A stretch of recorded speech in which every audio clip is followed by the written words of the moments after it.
मुख्यमंत्री आणि दोन्ही उपमुख्यमंत्री निश्चित प्रकारे घेत आहेत आणि बरं झालं की 2 दिवसापासून जाधव साहेब पावसाचं मान्सूनचं आगमन झालेलं आहे। आपण पांडुरंगाकडे एक अजून आता साकडं घालूया की या राज्यामध्ये सगळीकडेच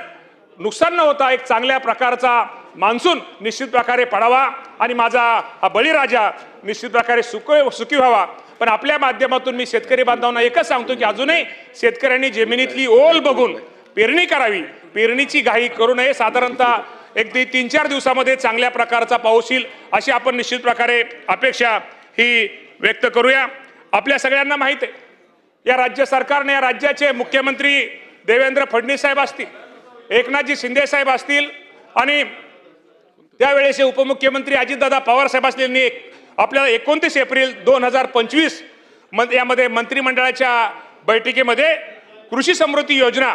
ही योजना आपल्या आणलेली आहे आणि या योजनेसाठी प्रत्येक वर्षी आपण 5,000 कोटी रुपये हा खर्च या योजनेसाठी करणार आहोत आणि आपल्याला माहिती आहे की ह्या वर्षी शासनाने आपल्याला 2,000 कोटी रुपये उपलब्ध करून दिलेले आहेत आणि राहिलेले 3,000 कोटी सुद्धा निश्चित प्रकारे लवकरात लवकर आपण कसे आपल्याला उपलब्ध होतील हा प्रयत्न आपल्या सर्वांचा कृषी विभागाचा चाललेला आहे की कृषी क्षेत्रामध्ये आपल्याला माहिती आहे की भांडवली गुंतवणूकदारे पायाभूत सुविधा निर्माण करण्यासाठी ही एक कृषी समृद्धी महत्त्वाकांक्षी योजना, एक ऐतिहासिक योजना हे राज्य सरकारच्या माध्यमातून आलेली आहे। आपल्याला माहिती आहे की हवामान आता बदलतंय, बदलत्या हवामानामुळे पाऊस जादा पडतोय, पाऊस कमी पडतोय, गारपीट होते, वारा जास्त वाहतोय, त्यामुळे खूप मोठ्या पिकाचं नुकसान होतोय आणि आपल्याला या बदलत्या ह्याच्यासाठी निश्चित प्रकारे आपल्याला बाकीच्या बदलत्या एल निनोची स्थिती विचारात घेऊन किंवा शेतकऱ्यांना BBF खरेदी असू द्या किंवा इतर निधी मनुष्यबळाची कमतरता असू द्या, विरघळणारी खते व कीटकनाशकाच्या फवारण्यासाठी ड्रोन, आपल्याला माहिती आहे की ड्रोन सध्या खूप महत्त्वाचा आपल्या ह्याच्यामध्ये ड्रोनचा उपयोग आहे। त्यामुळे ड्रोनच्या बाबतीमध्ये निश्चित प्रकारे या सर्व घटकांचा आपण कृषी समृद्धीमध्ये त्याचा आपण उपलब्ध करून देण्याचा निर्णय आपण सर्वांनी केलेला आहे। कमी पाऊस व पावसाची अनिश्चित लक्षात घेता पाण्याच्या व्यवस्थापनासाठी जास्तीत जास्त शेततळी ही माझ्या शेतकऱ्यांनी करावीत, त्यासाठीही आपण निश्चित प्रकारे या कृषी समृद्धीमध्ये आपण शेतकऱ्यांना अनुदान देतोय। त्यामुळे शेततळी बरोबर मल्चिंग पेपर असेल आणि प्रत्येक गावामध्ये प्रत्येक ग्रामपंचायतीमध्ये शेतकऱ्यांना गाव पातळीवरती एकाच छताखाली विविध सुविधा व मार्गदर्शन मिळण्याकरता कृषी समृद्धी योजनेअंतर्गत शेतकऱ्यांना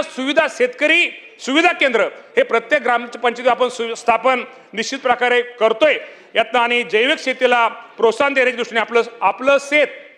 आपलं खत हे अभियान निश्चित प्रकारे भविष्यामध्ये आपण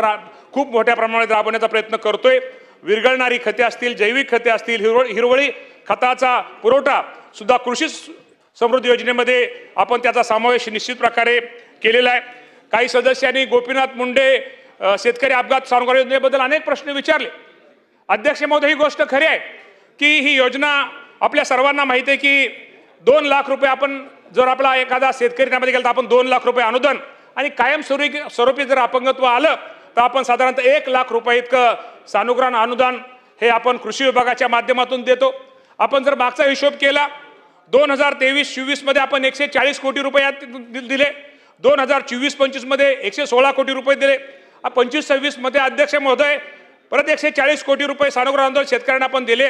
तसे 26-27 पर्यंत आतापर्यंत आपण या योजनेमध्ये असं 27 कोटी आपण पैसे त्यांना भरीव मदत दिलेली आहे। मला आपल्याला सगळ्याला माहित आहे यामध्ये अनेक सदस्यांची एक भावना असायची, एक मागणी असायची शेतकऱ्यांबरोबर